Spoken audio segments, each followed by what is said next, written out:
welcome to episode 3 of my endless 1996 movie watching marathon. Move up a little bit here. I got coming at you with another 10 titles. I'm trying to give a good combination of low tier, middle tier, upper class, upper tier, good selection each episode. Yeah, I'm just gonna get right into it actually. First up, this is from a trilogy I have. I know Scream Factory has released all these on separate titles, but I'm gonna be honest, I don't like this trilogy very much. This is the Darkman trilogy. And the title that's at my number 10 here is Darkman 3. Die, Darkman, Die. Yeah, the third one in the trilogy. The first, no, I won't even talk about the other movies. This third one is pretty freaking terrible. I struggled through the second half of it. I probably should have just turned it off because I was thinking, oh, maybe it will deliver like a decent second half, and it doesn't. It's completely skippable. It's making a running for like possibly the worst movie of '96 that I'm in my overall ranking. I don't even know what to say. I didn't like anything. I thought the acting was shitty, the filming style was shitty, the storyline was just boring. I didn't care. It's just, I don't know. It just got off too far off what the original was for my taste, sorry. But I just skip number 3. If you're going to ever watch the Darkman trilogy, just watch number 1. And if you don't like number 1, you're probably not going to like number 2 or 3 because they get worse each time. But yeah, Darkman 3 at number 10. At number 9 for this episode, I have a random movie. I didn't even know what this was, but I had it in my collection. It is Last Dance with Sharon Stone.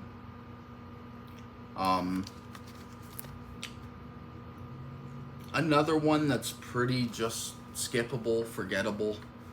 This one is Sharon Stone's on death row the entire movie, and it's basically just one of those like, is she gonna live, is she gonna die? They're trying to get her taken off of death row the whole movie. What else can I say without spoiling anything? I'll say that there isn't much to spoil. Like that is pretty much the storyline, is just, is she gonna live, is she not? The acting, like her acting in it, is solid. Like everything, it's a really well made movie.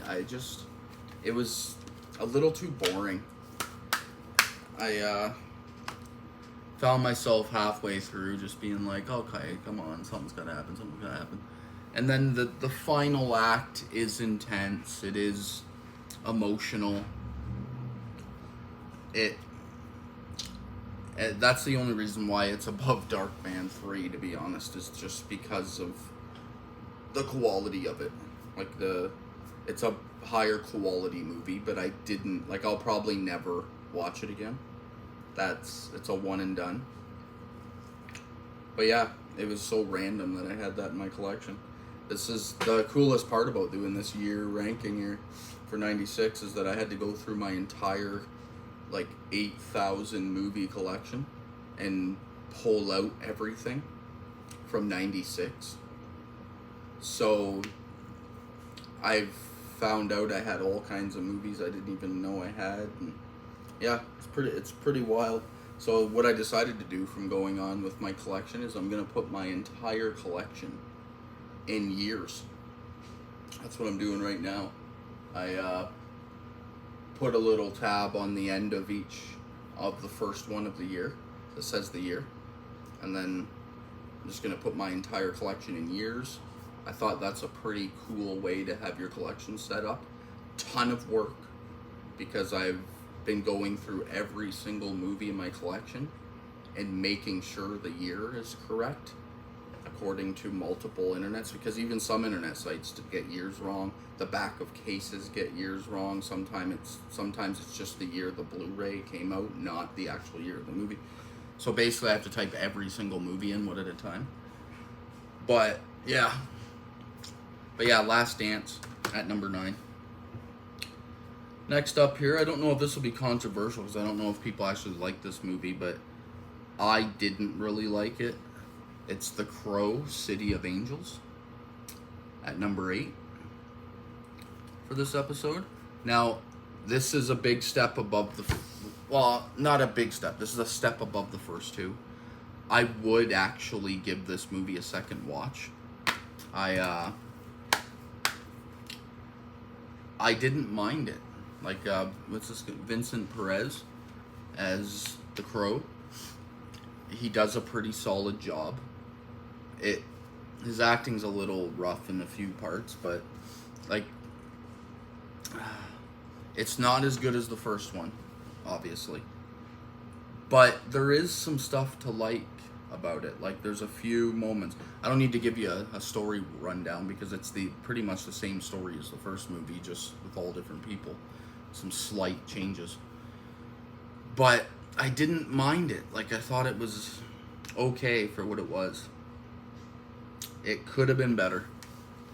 But yeah, this is one that this is where, like, this episode begins, where I would say, like, you should add this one to your collection. Especially if you're a fan of the first movie, why not? Give it a try, just see if you like it. Don't think of it as anything like the first movie, though. Like, don't try to compare it to the first movie, because then you're just going to be let down. Just go into it as it's own standalone thing. I know that's hard to say, but yeah, it was okay. I'd give it like a 2 out of 5 or something. Like, it's still pretty. It's not great. Then coming up at number 7, this movie I had never heard of, and I didn't have it, so I bought it. And digital code. It is called Marvin's Room. I thought I'd add it to the collection because I had never heard of it. It's got a pretty stacked cast: Meryl Streep, Leonardo DiCaprio, Diane Keaton, and Robert De Niro. So I was like, okay, yeah, it's a solid cast. I'll give her a try. There's some other people too that you've seen before in the movie. But this is basically just like an emotional drama. Diane Keaton and Meryl Streep are sisters that are estranged. They haven't seen each other for years. Leonardo plays Meryl Streep's son, and he's out of control. Like, he's in correctional facilities and shit. He's just an out of control teenager because Meryl Streep's mothering ability isn't the greatest. She's pretty absent from his life, and it's just like emotional powerhouse type movie drama. And Diane Keaton gets diagnosed with cancer, so Robert De Niro plays the doctor, and he tells her that if they can find a bone marrow match, that they might be able to save her life. So she calls her sister and the family. They all travel to her house, and basically it just becomes like a dramatic back and forth of I love you, I hate you kind of situation. And yeah, that's all I can say, really. It's not really my type of movie. Like, it was a little too much drama with nothing really happening, but it's also not terrible. Like, it's worthy of a watch if you just want like an emotional drama. Solid acting from everybody, as expected. But yeah, Marvin's Room at number 7. And here's a digital code for it, if anybody's interested in that. I'll try to get it to zoom in. I know on my last episode it didn't focus on the digital code again. Stupid thing. It's fine because I think it was expired. It said expired in like 2017 or something. So I'm guessing, I hope that one corrected itself.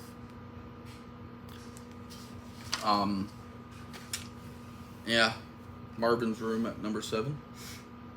And then, coming up at number 6 here, this is from Paramount Presents. Their specialty line that's numbered. This is The First Wives Club. Had never seen this movie before this watch. This is also my first Paramount Presents title in my collection. It comes with like the front of the case opens up like that. And then it comes, this case, it also has a numbered spine. This is number 32 apparently. I didn't realize these all had numbered spines. Oh wow, another digital code. Look at that. Double whammy for this episode.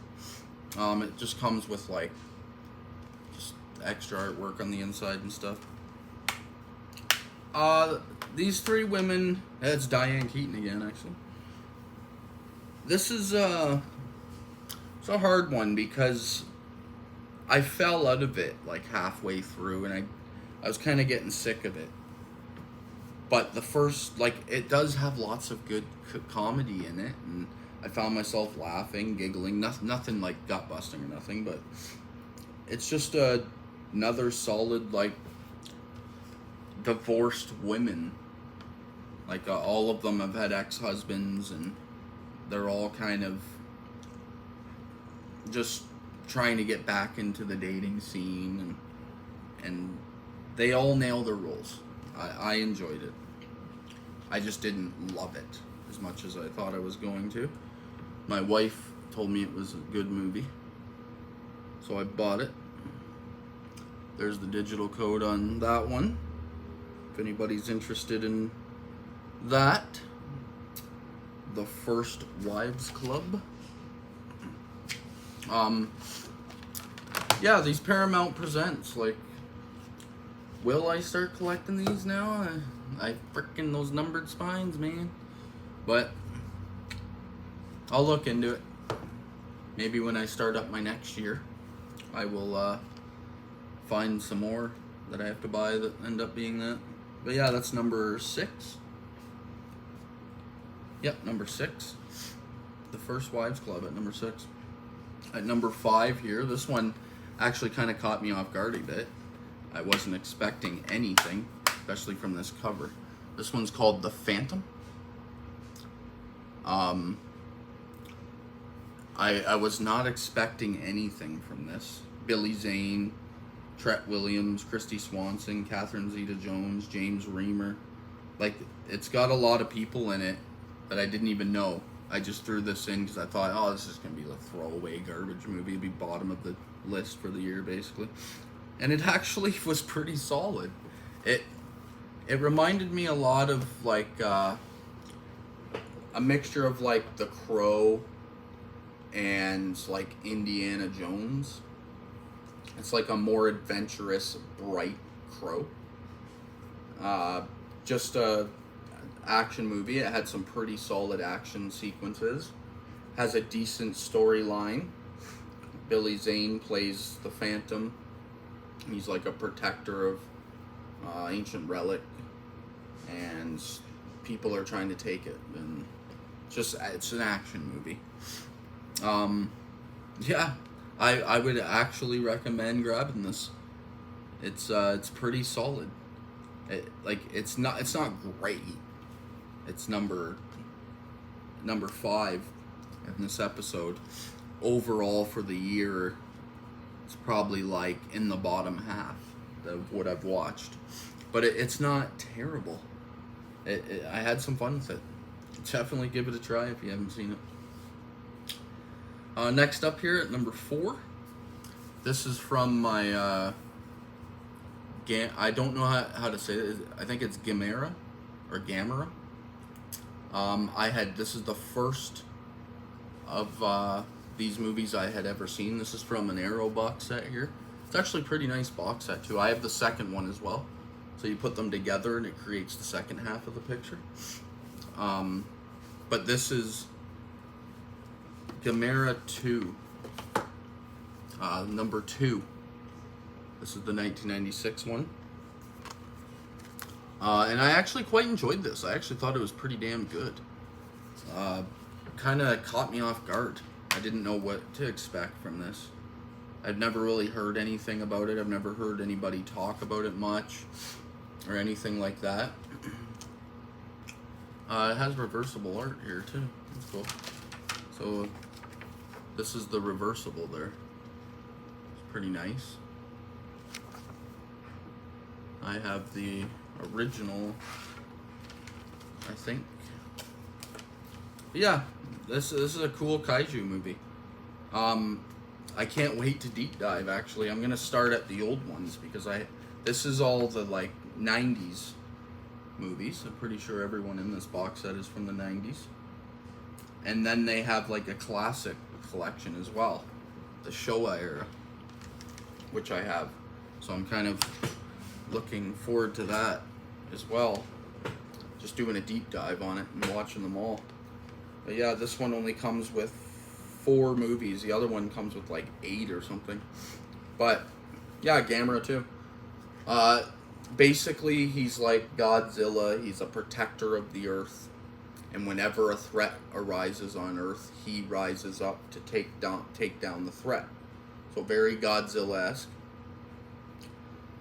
But I found this a lot funner. Like, he can fly. He's got all kinds of cool abilities. And in this one, there's a giant invasion of insects. What did they call them here? They just called them a monster legion. I don't think they had names. Giant insects, yeah. But there's like giant insects, and they're trying to they're just gonna take over and destroy the Earth. So Gamera has to rise up and fight them all, and it's actually pretty cool. I'm really shocked at this one. I would totally recommend grabbing these. I don't think you'd ever be able to get your hands on it, but Arrow put out like one of the nicest box sets to ever come out of the Gamera movies. It's like this tall and like probably that thick, like good 4 inches thick, and it's a cool set. But if you can't get that because it's probably ridiculously overpriced, these 2 box sets from Arrow are reasonably priced, and they actually go together. Like I said, you put the other one here and it creates one entire picture, which is pretty freaking cool. But yeah, I'd totally give Gamera 2 a watch. It's called Attack of Legion, so they do call them the Legion. I won't get into the other ones because I'll probably do them eventually when I get to them. But yeah, awesome box set, awesome hard box here from Arrow, as always. They usually deliver in that department pretty good. And solid movie. Totally give those a watch, especially if you're a fan of Godzilla. Next up at number 3 here, this is a Sylvester Stallone movie. This is called Daylight. I love me some frickin' 90s action movies. So they're always going to be probably higher on my list than they are other people's. Like, honestly, because I don't know. I grew up with them, so they're all pretty high on my list. But this one's cool. It's it also has what's her name from Rob Zombie's Halloween, and then Halloween 4 and 5, amongst like 100 other horror movies. I'm really gonna blank on her name. Jeez. I have always said on my channel that I'm terrible with names. She's like, they consider her a screen queen. She's got the podcast. The other girl. Oh man. Sam, if Sam watches my class, or anybody really, everybody knows. But you guys will correct me on that. Can't believe I blanked on that. I guess I could just cheat Screw blanking on it. I'm just gonna cheat. It's also got Viggo Mortensen.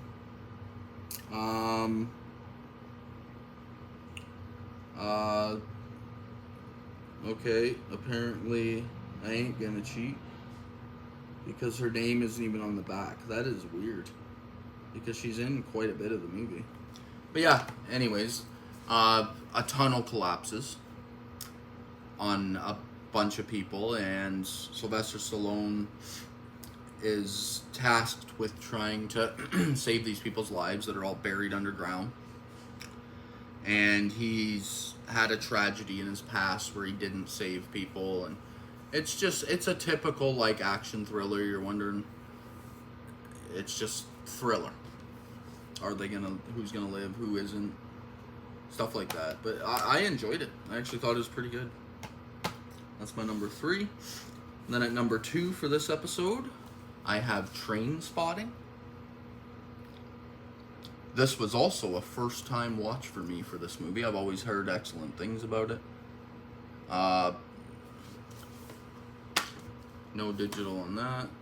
Sorry about that one. What can I say? This is a hit or miss movie for people, I'm gonna say. I didn't love it as much as I thought it was going to. This falls into like the 3.5 to 4 area for me. And oh man, it's a hard one to explain. There's tons of nudity in the movie. Ewan McGregor's walking around with his dick out in a couple scenes.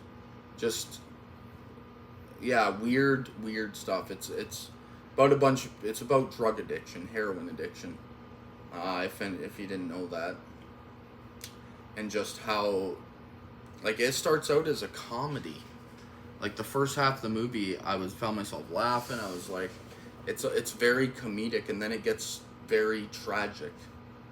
And there's a scene. Oh, how do I not spoil that, but still sell it? So, there's a scene where they're all stoned out of their minds on heroin, and something happens. And it's very disturbing. Like, it caught me right off guard, and that the movie takes a hard turn to, like, okay, it starts out as you feel like it's going to be a fun movie about drug addiction and just people doing weird shit on drugs, but then it takes a hard turn and starts to show you how awful it can actually be, especially heroin. And yeah, there's a scene mid-movie where it turns the movie into a new direction, and it gets pretty disturbing and just uncomfortable and brutal, to be honest. In some scenes, just nasty. There's a scene where Ewan McGregor's character is going into a toilet that he just shit in, and it's almost like makes you feel woozy and pukey. It's fucking... There's a lot of just gross shit in the movie. And then there's also the famous scene where his parents are trying to get him off of heroin, so they lock him in a bedroom, and he starts like seeing a baby crawling on the roof, and his acting's phenomenal in a lot of this movie. He's screaming at the top of his lungs when his baby's crawling on the roof. It's creepy, but it's also very comical at the same time. But yeah, this one is a definite watcher. It's directed by Danny Boyle, I think. Yeah, Danny Boyle, who directed 28 Days Later, amongst other stuff. But that's his biggest, I think. But yeah, definitely give Trainspotting a watch. And then at my number 1 for this episode, this is from my Mission Impossible collection. I am planning on upgrading all these to 4K eventually, because these are excellent. This is Mission Impossible 1, by the way. This is the first one.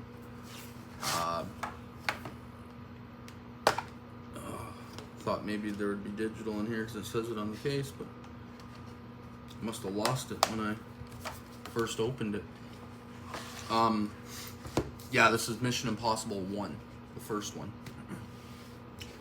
And what can I say? This movie spawned the entire Mission Impossible franchise. One of the greatest action franchises of all time, in my opinion.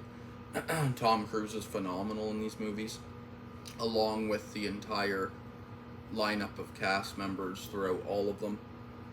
But this one starts it all, just spy espionage style of movies. In this one, the first half, or the first quarter of the movie is setting up, not quarter, like the first like 1/10 of the movie is setting up them doing this mission, and then all just goes to shit. People get killed, and then the real storyline begins, basically. And yeah, it's just a lot. It's just spy espionage. Great action sequences that they only get better and better and better as the series goes on. Like, it's just insane.